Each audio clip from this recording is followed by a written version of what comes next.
صلی علی رسولہ الکریم۔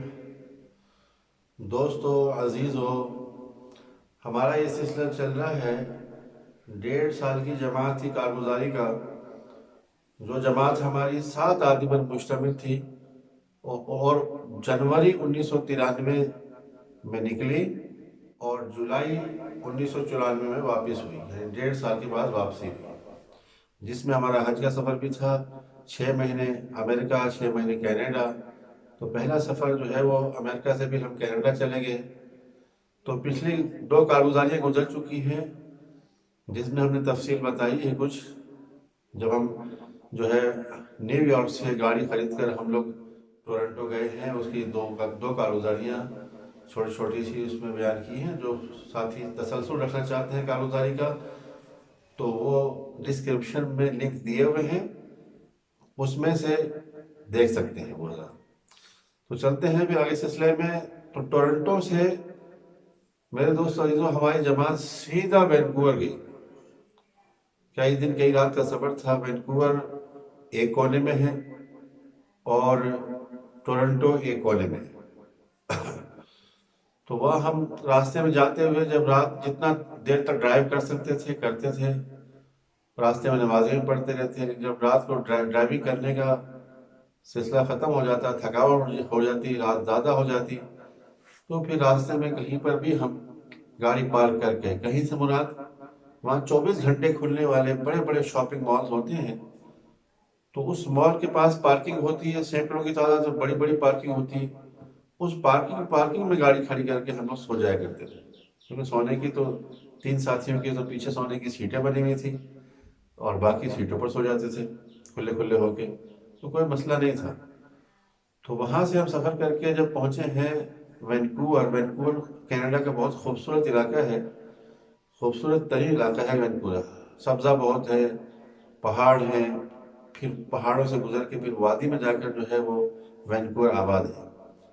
تو میرے دوست جو وینکوور ہم پہنچے، تو وینکوور میں مرکز ہے سررے ماسک، سررے مسجد نام ہے مرکز کا، وہاں ہم پہنچے ہیں۔ تو وہاں کیا ہے کہ سررے مسجد کے آس پاس مسلمانوں کی کافی آبادی ہے، اور اس آبادی میں کون لوگ زیادہ ہیں؟ ہندوستان کے ہمارے گجرات کے رہنے والے بھائی بہت زیادہ ہیں کینیڈا میں۔ ویسے تو پورے کینیڈا میں زیادہ گجراتی لوگ زیادہ ہیں، لیکن سررے مسجد میں بھی میں بتا رہا ہوں کہ سررے مسجد میں بھی کے آس پاس بھی وینکوور میں بہت سارے گجراتی فیملیز رہتی ہیں۔ اور گجراتی فیملیز کی یہ خصوصیت ہے کہ وہ کوشش کرتے ہیں کہ قریب قریب رہیں، اکٹھے رہیں، ایک کمیونٹی کی شکل میں رہیں، تاکہ بچوں کی تربیت، دین سکھانے کا اہتمام، اور جو ہے کوئی جماعت مستورات کی جماعت آ جائے تو اس کے ٹھہرانے کا اور اس سے سیکھنے سکھانے کا انتظام، اس کی خدمت کا انتظام۔ تو کوئی بھی دینی پروگرام ہو، دینی تربیت کے اعتبار سے اپنے مردوں کی، بچوں کی اور عورتوں کی اور بچیوں کی آسان ہو سکے، اس لیے کمیونٹی کی شکل میں رہتے ہیں۔ تو یہ اچھی بات ہے بہت، ماشاءاللہ۔ تو وہاں پر کرتا پہننے کا، نیچے پینٹ اور اوپر کرتا پہننے کا عام رواج تھا۔ چہروں پر ماشاءاللہ گجراتی حضرات کی داڑھیاں تھیں، بہت پرانے والے رہتے تھے، اور دین کی خدمت میں ماشاءاللہ خوب لگے ہوئے تھے۔ تو سررے ماسک میں ہم ٹھہرے، وہیں پر اجتماع بھی ہوا 3 دن کا۔ تو 3 دن کا اجتماع جو ہوا، اس میں شرکت کے لیے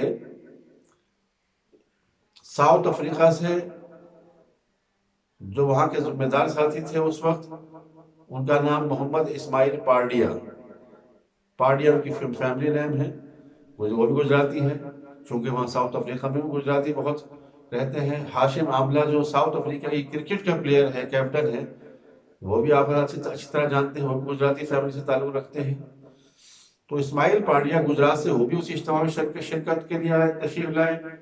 اور انگلینڈ کے جو امیر صاحب تھے اس وقت، حافظ محمد پراچا، ان کا نام تھا حافظ محمد پراچا، اب دونوں کی اللہ مغفرت فرمائے کہ انتقال ہو گیا ہے، یہ بھی انگلینڈ سے وہاں تشریف لائے۔ ان دونوں سے ملنے کا، ان کے بیانات سننے کا اور جو ہے ان کی خدمت کرنے کا ہم کو موقع ملا۔ یہ اجتماع سررے ماسک میں نہیں تھا، سررے ماسک میں 2 منزل بنی ہوئی ہے، لیکن اتنی بڑی مسجد نہیں ہے، چونکہ مین جگہ پر ہے اس لیے مرکز کی حیثیت ہے. وہاں ایک جگہ ہے ریچمنڈ. تو ریچمنڈ میں بھی مسجد ہے، ریچمنڈ ماسک، وہ بڑی مسجد ہے، پارکنگ کی بہت بڑی جگہ ہے. تو وہاں پر یہ اجتماع منعقد ہوا تھا. تو وہاں اجتماع میں 3 دن ہم نے شرکت کی. ماشاءاللہ بہت اچھا لگا، ایسا لگا کہ ہم اپنے ہی ملک میں ہیں. اتنے لوگ ماشاءاللہ شریک ہوئے. اجتماع کی وہی ترتیب تھی، تعلیم کے حلقے بھی، بیانات بھی، مذاکرے بھی، تشکیلیں بھی ماشاءاللہ. اور وہاں پر پاکستان سے گئی ہوئی جماعت صرف ہماری اپنی ایک جماعت تھی، اور کوئی جماعت وہاں موجود نہیں تھی. وہاں 2-3 مسجدوں میں ہم نے سرے کے علاقے میں کام کیا. ماشاءاللہ اچھا کام ہوا. اور ایک وہاں پر کیا بات ہوئی کہ ایک نوجوان تو نہیں کہیں گے اس کو، 30-35 سال عمر تھی، 40 سال کے اندر اندر آدمی ملا، اور اس کا نام تھا شوکت. پاکستانی تھا، وہ ہمیں ملا. جماعت میں ہمارے ساتھ وقت بھی لگایا. پہلے بھی جو جماعتیں آتی تھی ان کے ساتھ اس نے وقت لگایا. تو اس نے اپنا قصہ سنایا. اس نے کہا جی میں پاکستان سے آیا، کینیڈا کا بڑا خواہش مند تھا، لیکن وہاں پر جو ہے وہ آنے کے لیے جو لوگ سہولت کار تھے وہ لوگ قادیانی تھے. تو قادیانی کے ساتھ مل کر کینیڈا آنا بہت آسان لگا ہمیں. تو فارم جمع کر دیا ہم نے. فارم پر یہ لکھنا پڑتا تھا کہ میں قادیانی ہوں. قادیانی ڈکلیئر کریں گے تو آپ کو ویزا آسانی مل جاتا ہے. تو ویزا لے کر میں یہاں گیا، میری فیملی میں خوش اور سب کچھ خوش. یہاں آ کر میں نے کام شروع کر دیا، اور جو بھی پیسے کماتا تھا میں گھر بھیجتا رہا. تو سب لوگ خوش ہو گئے. لیکن مجھے یہ پتہ نہیں تھا کہ یہ قادیانیت لکھتے ہی میرا ایمان جو ہے نا وہ ختم ہو جائے گا. میں تو صرف پیسے کی غرض سے اور کینیڈا آنے کی غرض سے قادیانیت لکھا. اندر سے تو میں نہیں چاہتا تھا کہ میں اسلام چھوڑ دوں یا قادیانیت بن جاؤں. ہمارے یہاں تو بہت ایک ہی آواز لگتی ہے کہ قادیانی مسلمان نہیں ہے، غیر مسلم ہے. تو لہٰذا میں نے صرف اور صرف کینیڈا میں پیسے کمانے کے سلسلے میں، کینیڈا آنے کے لیے ویزے کے حصول کے لیے میں نے اپنا جو ہے اس پر دستخط کر دیا فارم پر. لیکن جب یہاں جماعت میں آنے لگا، پاکستان میں تو نماز بھی نہیں پڑھتا تھا، صرف جمعہ کبھی پڑھ لیا. تو یہاں نماز پڑھنے لگا، جماعت میں آنے کی برکت سے دین سیکھنے لگا. کیونکہ یہاں پر آ کر چونکہ مسلم کمیونٹی جب کم ہوتی ہے، اپنے لوگوں پر جانا اچھا لگتا ہے. جماعت والے پھر ڈھونڈ لیتے ہیں جگہ جگہ جا کر. تو اس نے اپنی کارگزاری سنائی. میں جماعت میں جاتے جاتے میرا ایمان اتنا بن گیا کہ میں 5 وقت نماز کا پابند بن گیا، تہجد گزار ہو گیا. اور 24 گھنٹے زندگی اللہ کے حکموں اور نبی کے طریقے پر کیسے گزاروں اس کی مجھے فکر لگ گئی. ہر وقت مجھے اس کی تمنا رہتی کہ مجھ سے کوئی ایسی غلطی نہ ہو جائے، میرے نبی اور اللہ ناراض نہ ہو جائے. تو میں نے پھر کسی عالم سے مشورہ کیا. جب میں یہاں آیا تھا کینیڈا، تو میں اپنے آپ کو قادیانی ڈکلیئر کر کے آیا تھا. ایک فارم پر میں نے دستخط کیے تھے جس میں لکھا ہے کہ آپ قادیانی ہیں. تب یہاں ویزا ملتا تھا مجھے. قادیانی نے یہ سہولت دی تھی مجھے. تو میں یہاں آ گیا. تو کیا میرے ایمان باقی ہے؟ کوئی مسئلہ تو نہیں ہے. تو علماء نے مجھے بتایا کہ نہیں تمہارا تو ایمان ختم ہو گیا. جیسے تم نے قادیانیت کے فارم پر دستخط کی ہے تمہارا ایمان ختم ہو گیا. اب مجھے بڑی فکر ہوئی کہ میرے ایمان ختم ہو گیا اور میں اپنے آپ کو مسلمان ہی سمجھ رہا ہوں. تو اب جماعت میں لگنے سے میرا ایمان چونکہ تازہ ہوا، ایمان میں ترقی ہوئی. جو بھی گرد و غبار ایمان پر آ چکا تھا وہ چھٹ گیا ایمان یقین کے ماحول میں رہ کر. تو مجھے فکر ہوئی کہ ایمان سب سے بڑی دولت ہے. اگر وہ دولت مجھ سے چلی گئی تو یہ پیسہ، روپیہ اور چیزیں میرے کیا کام آئیں گی؟ میری جنت ہی خراب ہو جائے گی. میرا اللہ سے، اللہ کے رسول سے سارا تعلق ہی ختم ہو جائے گا. تو مجھے کیا ضرورت ہے پھر ایسی زندگی جینے کی؟ تو میں نے علماء سے کہا کہ میں کیسے اپنا ایمان بچا سکتا ہوں؟ مجھے راستہ بتاؤ کہ میرا ایمان تو چلا گیا، میں اپنا ایمان بچانا چاہتا ہوں، مجھے راستہ بتائیں کہ میں کیا کروں.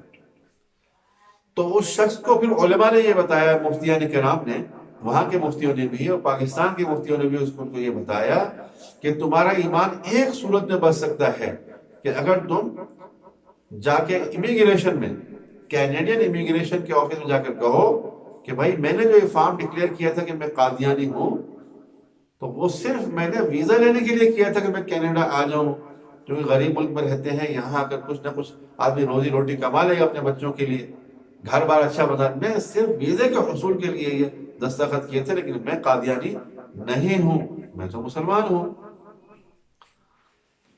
تو اس پر علماء نے یہ کہا کہ کینیڈین امیگریشن والوں کو پھر اختیار ہے، وہ چاہے آپ کو پھر مستقل وہیں رہنے دیں تو پھر بھی تم مسلمان ہو، ایمان تمہارا باقی ہے.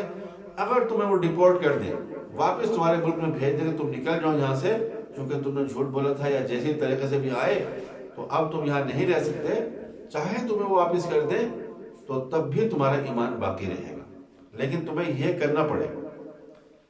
اب چونکہ میرا ایمان تازہ ہو چکا تھا، میں نے اپنی بیوی کو، بچوں کو کہا کہ ایسے ایسے ہو گیا، دھوکہ ہو گیا میرے ساتھ، میں تو بہت نقصان میں ہو گیا. اب میں تو ایمان بچانے کے لیے صرف یہی شکل میرے پاس ہے کہ مجھے کینیڈین ایمبیسی میں جا کر کونسلیٹ میں کہنا پڑے گا کہ میرا ایمان جو ہے، میں تو قادیانی نہیں ہوں، صرف ویزے کے لیے میں نے کہا. اب بیوی وہاں سے چلانے لگی کہ نہ کرنا، ایسے کام نہ کرنا، اور جو ہے ایسا نہ کہنا، سب کچھ جو ہے دولت ہے، جس کے پاس پیسہ ہے اس کی عزت بھی ہے، گھر بھی ہے، گاڑی بھی ہے، آپ ایسا کہہ دیں گے تو پھر تو ویزا چلا جائے گا، سب ختم ہو جائے گا. تو نہیں کہنا خدا کی. تو بیوی مجھے وہاں سے اس طریقے سے ورگزاری اور رونے لگتی ہے، ڈانٹنے لگتی ہے. لیکن چونکہ میرے ایمان کی سطح جو تھی اور میری بیوی کے ایمان کی سطح تھی تو اس میں تو زمین و آسمان میں فرق تھا. تو اس کی وجہ سے میں نے سوچا کہ میں اس کی بات کیوں مانوں. کل کو قبر میں جو میرے ساتھ حشر ہونے والا ہے تو آگے مرنے کے بعد جو منزلوں میں جو معاملات ہیں، بیوی تو کام نہیں آئے گی نا. وہاں تو اعمال کام آئیں گے، ایمان کام آئے گا، اللہ کام آئے گا، اللہ کے رسول کام آئے گا.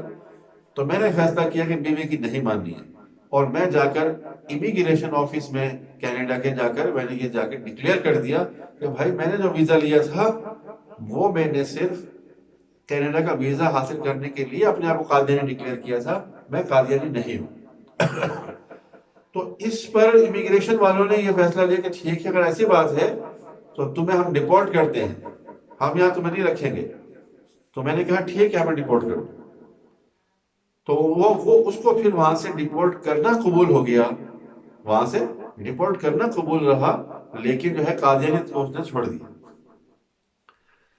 تو جب وہاں سے ہماری واپسی ہوئی 1.5 سال مکمل کرنے کے بعد، تو وہاں سے چونکہ ہماری حج والی جماعت تھی تو 1.5 سال مکمل کرنے سیدھا ہم لوگ حج گئے تھے، مکہ گئے، مدینہ گئے. تو وہ شخص بھی ہمیں مکہ اور مدینہ میں ملاقات ہوئی حج پر، اسی موسم میں اس کو ڈیپورٹ کیا گیا. اور پھر بعد میں ہم رائیوڈ آئے تو رائیوڈ میں بھی وہ شوکت بھائی مرکز میں وقت لگانے کے لیے، چلہ لگانے کے لیے، 4 مہینے لگانے کے لیے آئے تھے. حالانکہ وہاں پاکستان میں ہوتے وہ رائیوڈ والوں سے چڑھتے تھے، جماعت میں جانے سے چڑھتے تھے کہ ہم کیوں جماعت میں جائیں، اور جو ہے ہم تو فلاں ہے، ہم تو سنی ہے، ہم تو ایسے ہیں، ہمارے باپ دادا کبھی نہیں گئے جماعت میں تو ہم کیوں جائیں. لیکن کینیڈا جانے کے بعد وہ کھوئے ہوئے ایمان اس نے حاصل کر لیا. تو میرے دوستوں، بھائی بزرگوں، جماعتوں کی محنت کی برکت دیکھیں. کتنے لوگ جو پھر چکے ہیں ایمان سے، کتنے لوگ جو ایمان سے پھر چکے ہیں، دور رجوع ہو چکے ہیں، صرف مال و دولت کی وجہ سے اپنے ایمان کا سودا کر چکے ہیں، اپنی آخرت کو تباہ کر چکے ہیں. تو اللہ کے راستے میں نکلنے والی جماعتوں کی محنت سے اللہ پاک نے ان کو کیسے ہدایت دی اور دوبارہ سے اپنی دنیا آخرت کی کامیابی کو دوبارہ سے بچا لی. اگر جماعتوں کا سلسلہ وہاں نہ ہوتا، وہاں نہ جاتا تو کیسے اس کو ماحول ملتا، کیسے اس کا ایمان تازہ ہوتا. میرے دوستوں، یہ ایمان ہی ہے، یہ ایمان ہی ہے جو اللہ کے لیے گردن جھکانے پر تیار کرتا ہے. یہی ایمان اللہ کی رضا کے لیے گردن کٹوانے پر تیار کرتا ہے. یہی ایمان ہے جو ہمیں پل صراط سے بجلی کی طرح پار کرا دے گا. یہی ایمان کی بدولت اور اعمال کی بدولت اللہ پاک ہمیں جنت جیسی نعمتوں اور جنت جیسے باغات سے اللہ پاک ہمیں مستفید ہونے کی توفیق عطا فرمائے گا. اسی ایمان کے ذریعے دنیا کی اور آخرت کی ہر منزل پر ہمیں کامیابی ملے گی. تو میرے دوستوں، دیکھا آپ حضرات نے کہ چھوٹی سی محنت کہاں سے ہم لوگ تشکیل ہوئی، کہاں گئے، اور کیسے کیسے جماعتوں کی محنت کی برکت سے کیسے ایمان فروش لوگ دوبارہ سے ایمان حاصل کرنے میں لگ گئے. تو اس محنت کی برکت سے کتنے لوگوں کے ایمان بچ گئے. اب وہ اپنے گھر گیا، اپنی بیوی کو بھی ہم خیال بنایا، بچوں کو بھی، پورا خاندان کا خاندان صحیح العقیدہ بن گیا، اور صحیح رخ پر ان کی زندگی جو ہے اللہ کے رسول اور صلی اللہ علیہ وسلم کی نقش قدم پر زندگی ان کی گزرنے لگی. کتنی زبردست بات ہوگی. تو بھائی کارگزاری کا سلسلہ چلتا رہے گا، چونکہ یہ لمبے ہونے کی وجہ سے ہم اتنا بنا رہے ہیں، تو جڑے رہیے. اس ویڈیو کو لائک کریں، چینل کو سبسکرائب کریں اور بیل آئیکن کو ضرور دبائیں.